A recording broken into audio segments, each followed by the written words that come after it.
तेवढा न्याय बापाला दिलेला नाही. जेवढ्या कविता कादंबरी आईवरती लिहिल्या गेल्या तेवढ्या बापावर नाही. पण बापाच्या प्रेमाच्या बाबतीत पारडं लावायचं नाही हे मला तुम्हाला सांगायचं. खूप प्रेम आहे आपल्या वडिलांचं आपल्यावरती, खूप प्रेम.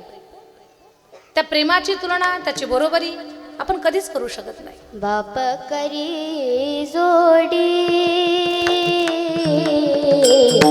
लेकुराचे ओढे, बाप करी जोडी लेकुराचे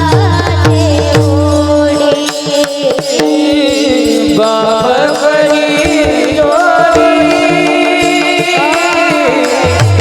ओढी, बाप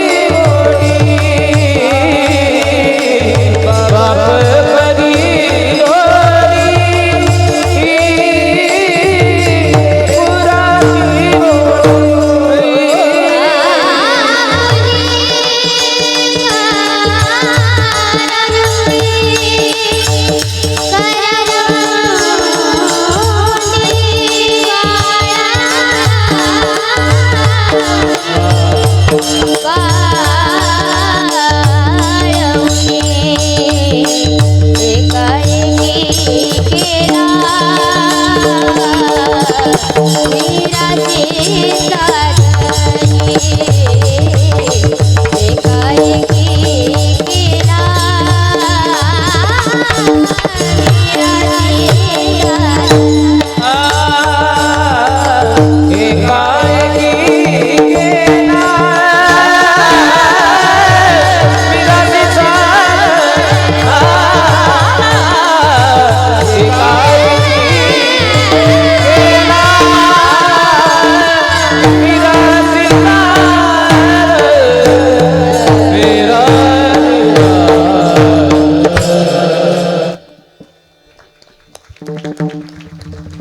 बाप कर जोडी लेकराचे ओढी, आपली कुरवंडी वाळवणी, एकाएकी केला मिरासीचा धणी.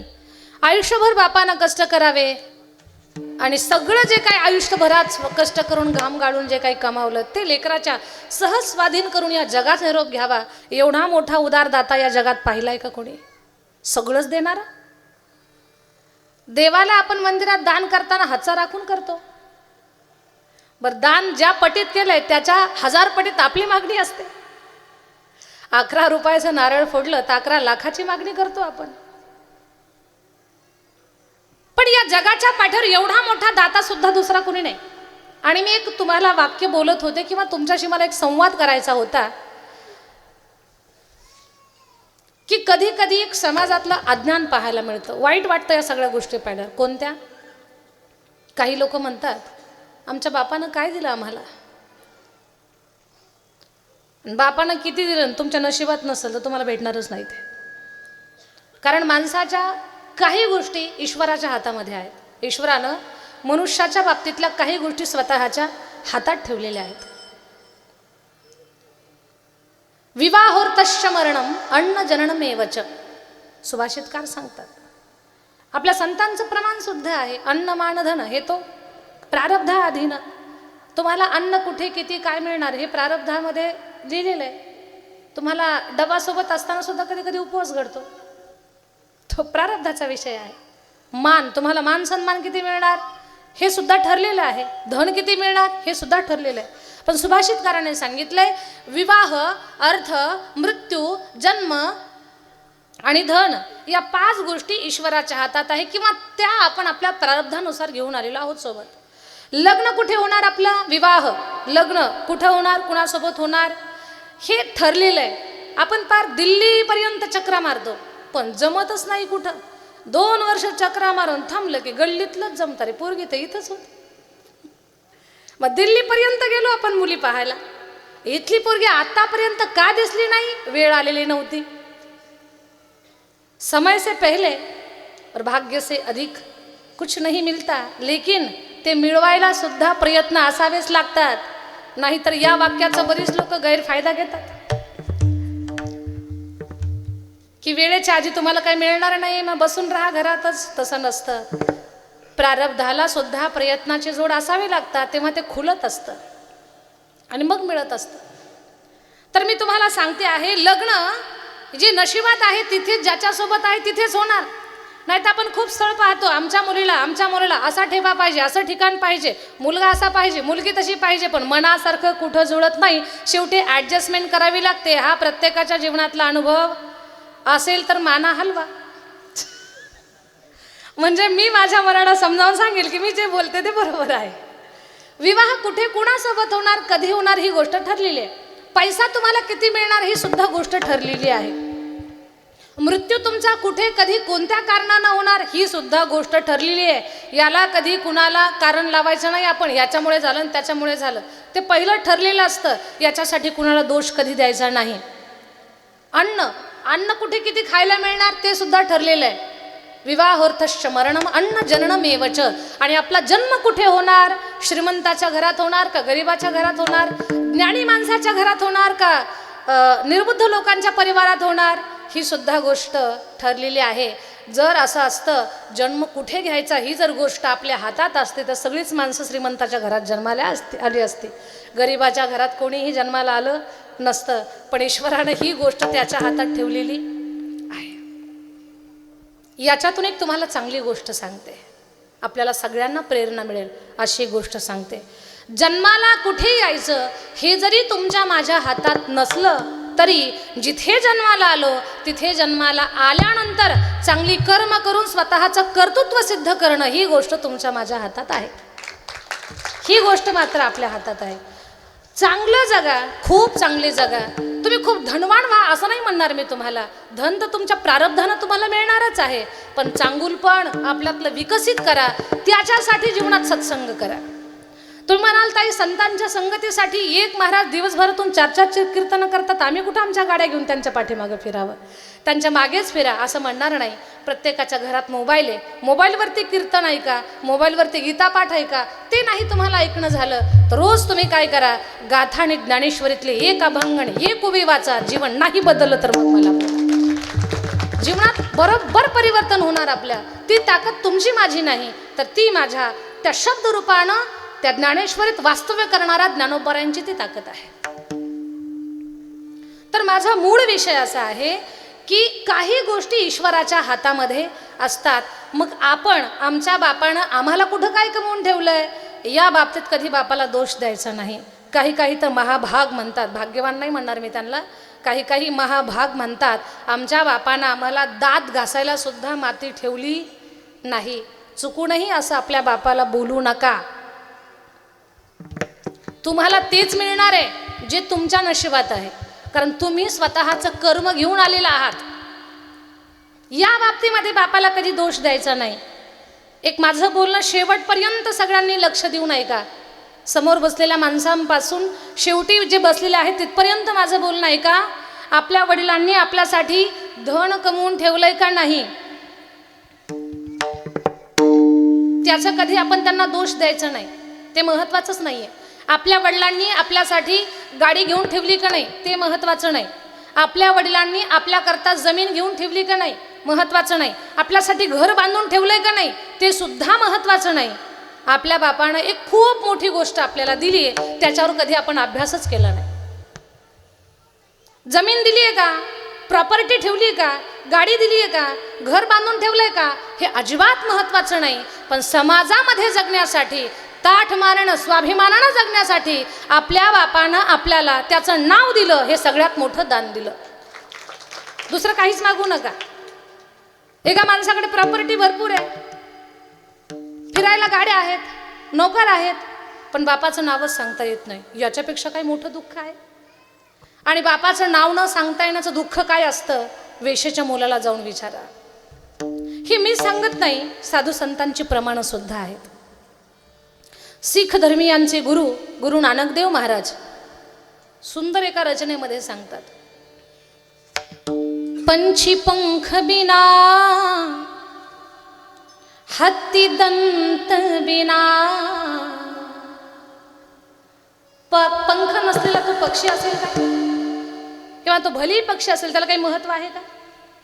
दात तुटलेल्या हत्तीला काय किंमत आहे? पंछी पंख बिना हत्ती दंत बिना नारी पुरुष बिना.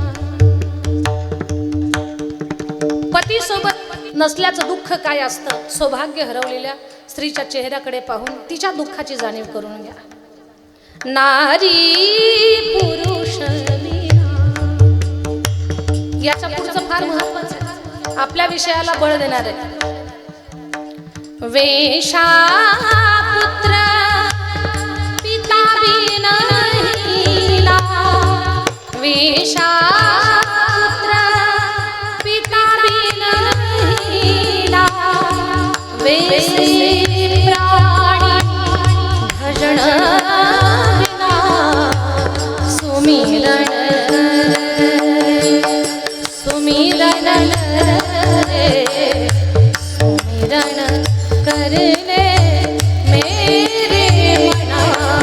तेरी बीती उमर हरि नाम बिना सुमिरन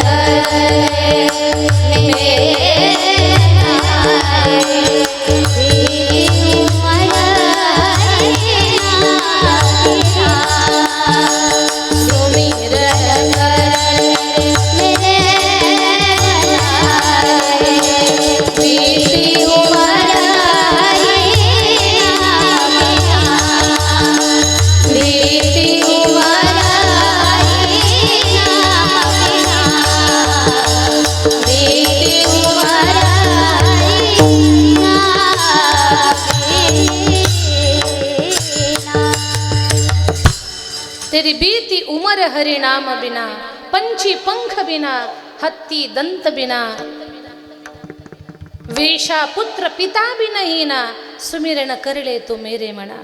माझ्या पूर्ण बोलण्याचा सारांश एवढाच आहे की आपल्या वडिलांनी आपल्यासाठी काय कमवून ठेवलं हे अजिबात बोलून त्यांना कधी टॉन्टिंग करून त्यांना त्रास देऊ नका, माझी विनंती. कधी कधी काय होतं, लाडकी पत्नी असते तिचा लाड करू नये असं काय मला म्हणायचं नाही, कारण सध्या ती दुर्मिळ गोष्ट आहे. सध्या फार कठीण झालंय ते. तिचं ऐकू नका असं काही मी म्हणणार नाही, ऐका, पण काय ऐकायचं ते ऐका. पण तिचं एखादी चुकीची गोष्ट ऐकून आपल्या आईवडिलांना आपण चुकीचं बोलतोय याचं सुद्धा भान ठेवा. पत्नी आपल्यासोबत सात जन्म आहे, 7 जन्म. आई वडील हे एका जन्माचे आपल्यासोबतचे साथीदार आहेत. पुढच्या जन्मात गाठभेट होईल का नाही काही माहिती नाही आहे. ही पत्नी पती पत्नी ही जी जोडी आहे ना, ही जोडी 7 जन्म फाटाफूट होणार नाही. म्हणून तर वडाच्या झाडाला 7 चक्कर असतात. भले ते पिऊन पडते 7 वेळा दिवसातून, पण चक्कर तर मारावंच लागतात, कारण पुन्हा तुमची गाठ होणारच आहे.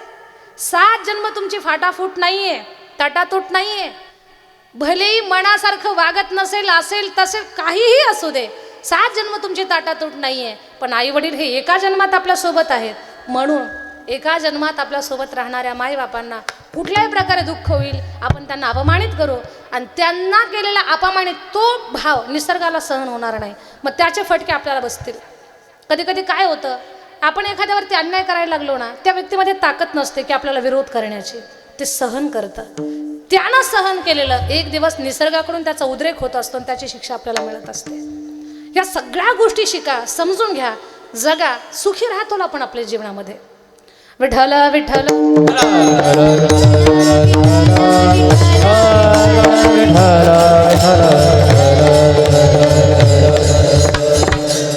वडील ही खूप मोठी भूमिका आहे आपल्या सगळ्यांच्या जीवनामध्ये, खूप मोठी भूमिका.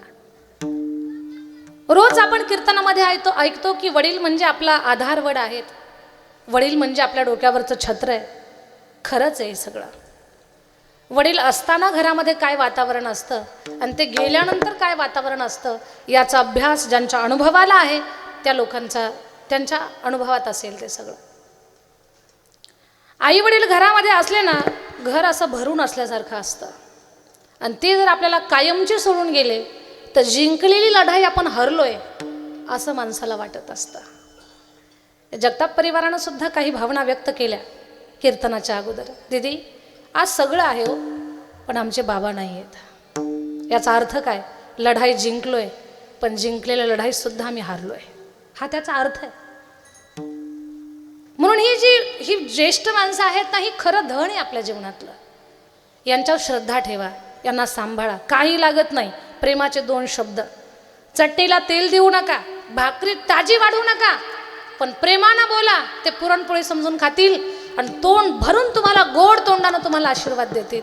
आणि त्यांनी आशीर्वाद दिला ना, तर देवासमोर सुद्धा तुम्हाला हात पसरायची गरज नाही.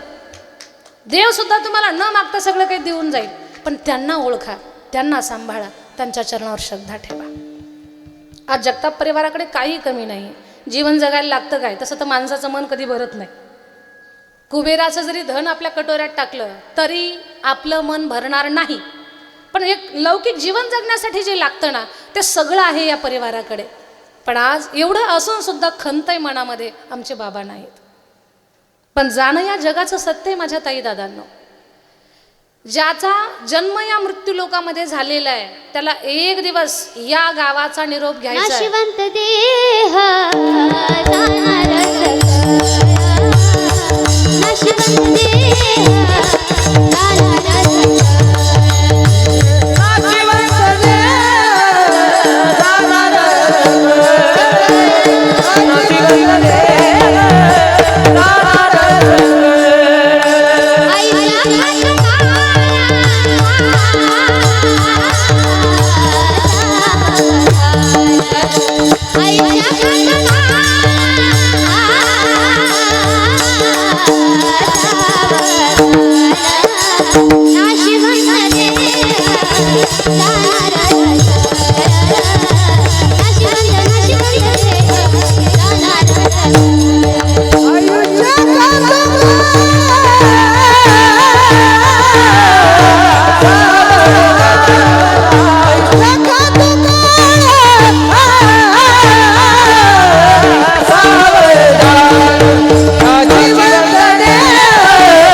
नाशिवंत देह जाणार सकळ, एक दिवस जाणारच आहे. म्हणजे बोलणाराही जाणार आहे आणि ऐकणारा सुद्धा जाणार आहे. कारण एकेरी नाही ना, दोन्हीकडून बोलावं लागेल आपल्याला. सगळ्यांना जायचंय. इथं कोणी अमर नाही. कुणाकडे आधार कार्ड, पॅन कार्ड, कुठली कुठली कार्ड असतील, पण अमर असल्याचं कार्ड कुणाकडेही नाही. शरीर नाश पावणार आहे. लक्षात घ्या, जन्माची तारीख सांगता येते, पण मृत्यूची तारीख सांगता येते का कुणाला? हे कसं आहे सांगू का तुम्हाला? आपण सगळेजण समुद्राच्या काठावर आहोत. कल्पना करा, आपण काय करतोय? समुद्राच्या काठावरती उभे आहोत आणि समुद्राच्या काठावर उभे असताना समुद्राची एक किनार, एक काठ आपल्या सगळ्यांना दिसते. दिसते की नाही? हो तर म्हणा. आपल्याला एक समुद्राची किनार दिसते. समुद्राची दुसरी किनार काठ दिसते का आपल्याला? एका कडेला उभं राहून दुसरी किनार दिसत नाही. याचा अर्थ नाही का? आहे ना, फक्त आपल्याला दिसत नाही. तसंच आहे. जन्म सांगता येतोय पण मृत्यू सांगता येत नाही. याचा अर्थ नाही नाही आहे पण सांगता येत नाही. कधी येणार, कुठे येणार, कसा येणार, काही माहीत नाही कोणाला, पण येणार आहे. सावताबाबांचं प्रमाण आहे. कोणी दिवशी यमैती चालून, कोणी दिवशी प्राण जाती घेऊन, कोणी दिवशी स्मशानी जाऊन, एकटेच रहावे समयासी सादर भावे. हो समयासी सादर भावे.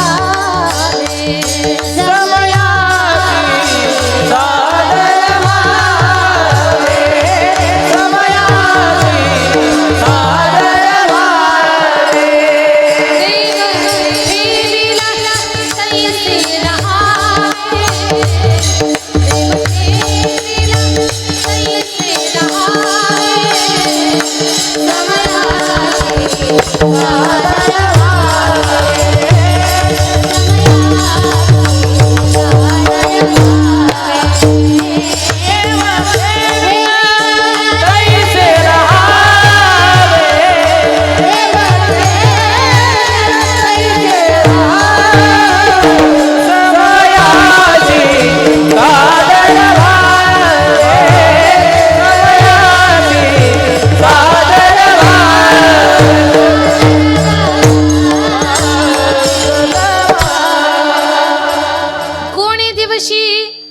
यमयेती चालून, माहितीये का कुणाला?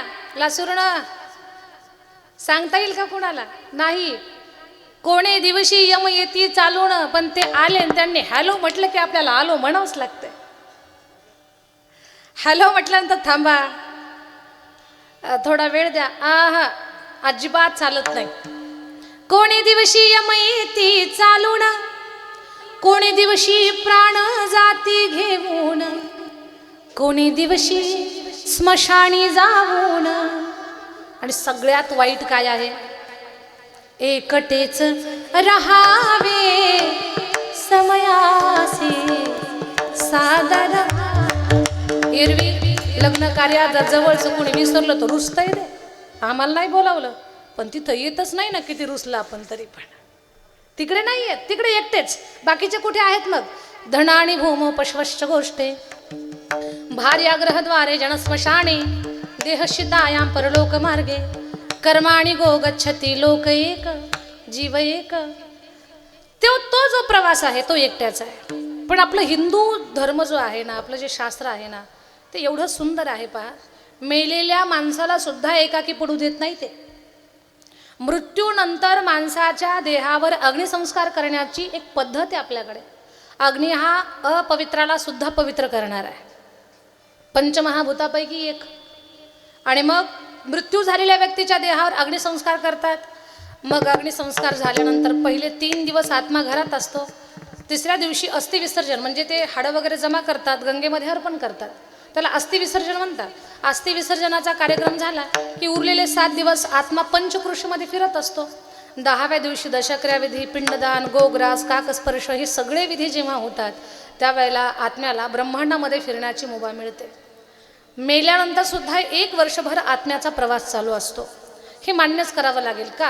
आपल्याला जर ज्ञानोबराय तुकोबराय मान्य असतील तर हेही मान्य करावंच लागेल, कारण हे त्यांनी आपल्याला सांगून ठेवलेलं आहे.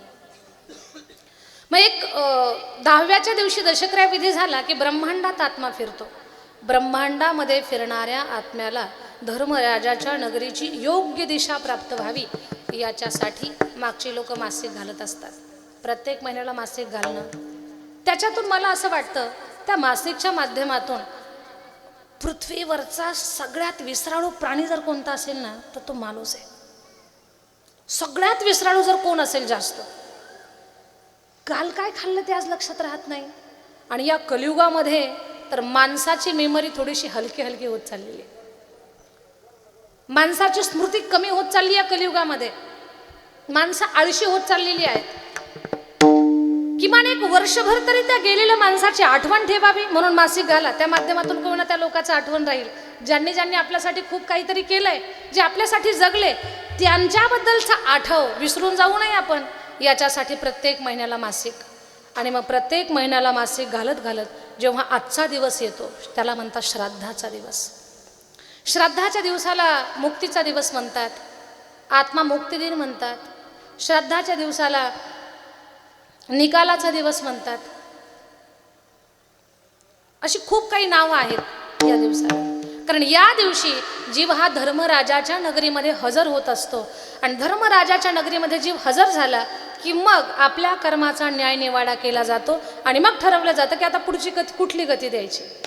पण थोडासा विचार करा, स्वर्गीय बापूराव बाबा जगताप हे कुठे असतील बरं? ते भगवान परमात्माच्या चरणाजवळ आहे. त्याचा पुरावा काय? तर आता हे त्यांच्या आठवणीत चाललेलं कीर्तन. कोणी म्हणाल पैसे खर्च केला तरच कीर्तन होतं, असं अजिबात काही नसतं. कारण जगामध्ये एवढी श्रीमंत माणसं आहेत, काहींना पैसे मोजायला सुद्धा वेळ नाही. एवढे श्रीमंत लोक आहेत, आपल्या आठवणीमध्ये भगवंताचं नामस्मरण होण्याकरता धनासोबत आणखी विशेष काय असलं पाहिजे? तर आपल्याकडे पुण्य असलं पाहिजे. ज्याचं पुण्य शिल्लक असेल त्याच्याच आठवणीमध्ये कीर्तन होणार आहे. पुण्याशिवाय भगवंताचं स्मरण किंवा तो चांगला विचारच बुद्धीमध्ये येऊ शकत नाही. जन्मोजन्मी आम्ही बहु पुण्य केले, जन्मोजन्मी आम्ही बहु पुण्य केले,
अगोदरचं आपल्या पदरी पुण्य असावं लागतं, तेव्हा आपल्या आठवणीमध्ये भगवंताचं चिंतन होत असतं.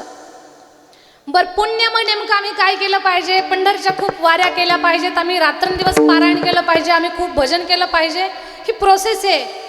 याच्यातून तुम्हाला ज्या पटीत करणं होईल ते करा. सगळ्यांनीच कीर्तन करावे असं नाही. तुम्हाला जमताय ना जी गोष्ट, मग सेवा करा, सत्कर्म करा, मन पवित्र ठेवा, समाजसेवा करा, दीनदुबळ्यांना मदत करा, किमान फुकटचे प्रेमाचे शब्द तरी बोला, एवढं तरी करा. पुण्य ते परोपकार, पुण्याईचं लक्षण आहे. परोपकार हे सगळ्यात मोठं पुण्य आहे. आणि पाप ते परपीडा. समजून घ्या माझं बोलणं. थोडं तरी पुण्य असावं लागतं. काही काही लोक कधी कधी वारीला पण जात नाही, पण माणसातल्या देवाला पाहतात, माणसातल्या देवाची सेवा करतात. आणि काहींचं असं असतं, रात्रभर भजन करतात, पहाटच कुणाची तरी मका कापतात आणि स्वतःच्या म्हशीला टाकतात. काहीच उपयोग नाही या गोष्टींचा. एका बाईनं तर काल्याचं कीर्तन ऐकलं, काला ऐकून घरी निघाली. घरी जाताना गल्लीत एका छोट्या लेकरानं घरातला देव तांब्यात दारात फेकला. काला ऐकलेल्या बाईचं कर्तव्य काय? त्याने चांगलंच ऐकलंय ना, ज्याचा तांब्या उचलावा त्याच्या घरात पोहोच करावा. तिची जर भांडणं असतील तर पाहून न पाहिल्यासारखं करावं, निघून जावं. पण या बाईनं काय केलं? तांब्या उचलला, पदरात घातला, गेली आपल्या घराला. चांगली कर्म आपण आपल्या जीवनामध्ये केली पाहिजेत. काही लोक अशी असतात, खूप काही त्यांना आध्यात्मिक गोष्टी नाही घडल्या ना, सेवा करत राहतात. त्यांचा भाव असा असतो, कायाही पंढरी आत्मा हा विठ्ठल, कायाही पंढरी आत्मा हा विठ्ठल, कायाही पंढरी आत्मा हा विठ्ठल, कायाही पंढरी आत्मा कायाही पंढरी आत्मा नांद तू किंवा नांद तो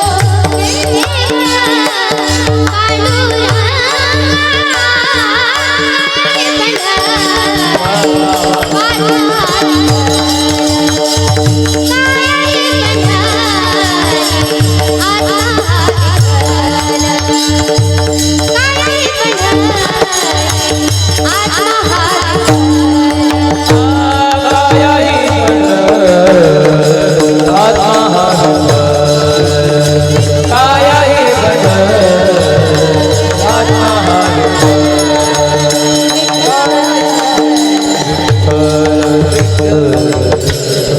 काही लोक माणसात देव पाहतात आणि त्या देवाला जोडत जातात. हेच काम बापूराव बाबांनी स्वतःच्या जीवनामध्ये केलं.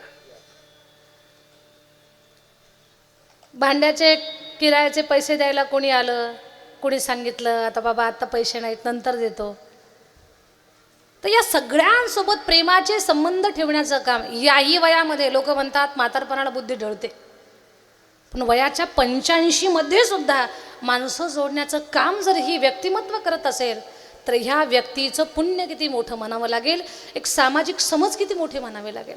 काही लोकांचं फक्त वय वाढतं, पण वयानुसार जी समज यायला पाहिजे ना ती येत नाही काही लोकांना. लक्षात घ्या, जगातला खरा श्रीमंत तर तोच आहे. आपल्याकडे धन किती आहे हे महत्त्वाचं नाही, पण आपल्या प्रेमाची माणसं आपल्याजवळ किती आहेत